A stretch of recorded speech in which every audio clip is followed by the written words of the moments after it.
Hello student, welcome back to my YouTube channel মজাদার science. আজকে আলোচনা করা হবে দশম শ্রেণীর ভৌতবিজ্ঞান ও পরিবেশ। এটি দুয়ারে মুখোপাধ্যায়ের লেখা এবং নবভারতী প্রকাশনীর বই। এটি 2024 সালে নতুন করে সংস্করণ করা হয়েছে।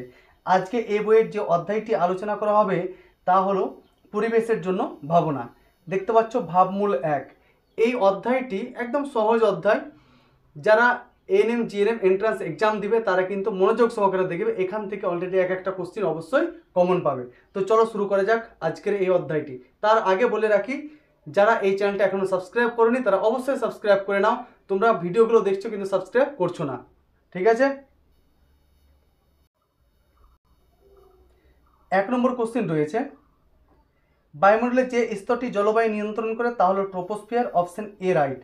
2 নম্বর কোশ্চিন, গ্রিন হাউস গ্যাসগুলির মধ্যে সবচেয়ে ক্ষতিকারক হলো carbon dioxide, option C right. 3 নম্বর, বায়োগ্যাসের মূল উপাদান হলো মিথেন, অপশন ডি রাইট, কিন্তু এখানে মিস্টেক রয়েছে, সিসি করা আছে দুটোই। নেক্সট কোশ্চিন 4 নম্বর,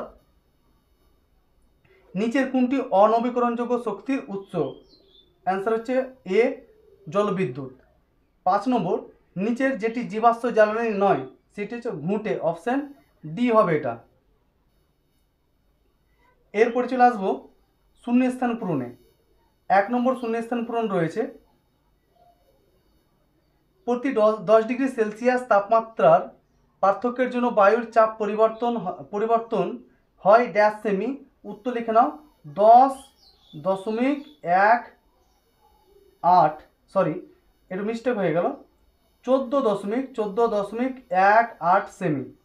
2 নম্বর কোশ্চিন, 2 নম্বর শূন্যস্থান পূরণ, আধুনিক অগ্নি নির্বাপন যন্ত্রে ড্যাশ গ্যাস ব্যবহৃত হয়। উত্তর লিখে নাও CO2, carbon die oxide gas ব্যবহার করা হয়। 3 নম্বর কোশ্চিন, ওজোন গ্যাসের অণুতে অক্সিজেন পরমাণুর সংখ্যা ড্যাশ। উত্তর লিখে নাও 3টি থাকে কিন্তু অক্সিজেন পরমাণুর সংখ্যা। 4 নম্বর কোশ্চিন রয়েছে, 4 নম্বর কোশ্চিন, ফটোভোল্টাইক কোষে ড্যাশ নামক ধাতব পদার্থ ব্যবহৃত হয়। উত্তর লিখে নাও সিলিকন। তাহলে 4 নম্বরের অ্যান্সার পেয়ে গেলাম সিলিকন। সিলিকন নামক ধাতব পদার্থ থাকে।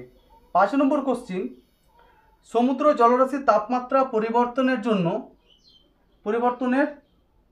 জন্য বিদ্যুৎ উৎপাদনের ক্ষেত্রে ড্যাশ গ্যাস ব্যবহৃত হতে পারে। উত্তর লিখে নাও অ্যামোনিয়া, NH3, ঠিক আছে? অ্যামোনিয়া বা NH3 লিখে নিতে পারো। এরপরে রয়েছে অতি সংক্ষিপ্ত উত্তরভিত্তিক প্রশ্ন।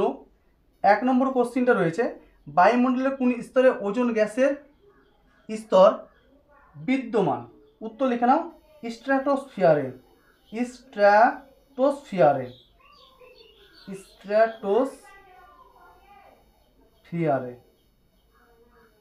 উত্তরটা লিখে নাও স্ট্র্যাটোস্ফিয়ারে। 2 নম্বর কোশ্চিন, বায়ুমণ্ডলের কোন স্তর থেকে বেতার তরঙ্গ প্রতিফলিত হয়? তাহলে বায়ুমণ্ডলের থার্মোস্ফিয়ারে বেতার তরঙ্গ প্রতিফলিত হয়। উত্তর লিখে নাও থার্মোস্ফিয়ারে।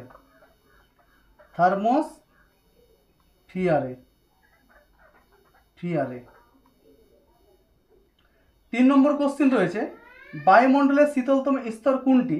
তাহলে শীতলতম স্তর হচ্ছে মেসোস্ফিয়ার। 3 নম্বরের অ্যান্সার পেয়ে গেলাম মেসোস্ফিয়ার।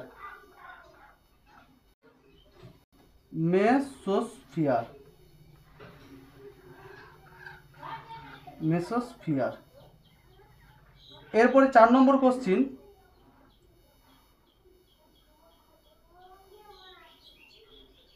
কোশ্চিন, রয়েছে, রান্নার কাজে ব্যবহৃত গ্যাস সিলিন্ডারে কোন গ্যাস ভরা থাকে? উত্তর লিখে নাও প্রোপেন, তার সাথে থাকে বিউটেন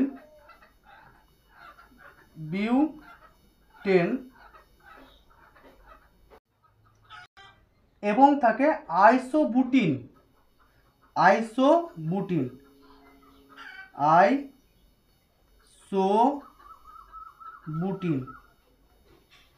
এই 3টি গ্যাসের মিশ্রণ থাকে।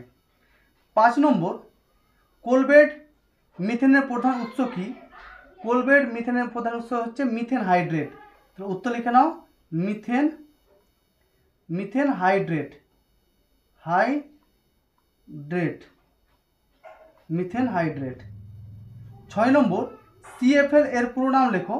CFL এর পুরো নাম লিখো compact, COMPACT, compact fluorescent, FLUORESCENT, fluorescent lamp, LAMP, lamp. 7 নম্বর কোশ্চিন OTEC এর পুরো নাম কি? OTEC লিখে নাও ocean, OCEAN, ocean thermal energy, thermal THERMAL, thermal energy, ENERGY, energy conversion, CON, CONVERSION,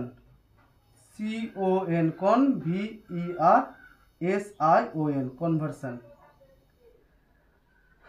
আজকের ভিডিওটা এতটাই। যদি তোমাদের ভালো লেগে থাকে তাহলে অবশ্যই ভিডিওটাতে লাইক করবে এবং কমেন্টের মাধ্যমে জানাবে। আর বারবার আমি বলছি, এই চ্যানেলে যারা নতুন রয়েছে বা যারা এখনও চ্যানেলটা সাবস্ক্রাইব করেনি অবশ্যই চ্যানেলটাকে সাবস্ক্রাইব করে নেবে। থ্যাংক ইউ সো মাচ সম্পূর্ণ ভিডিওটা দেখার জন্য।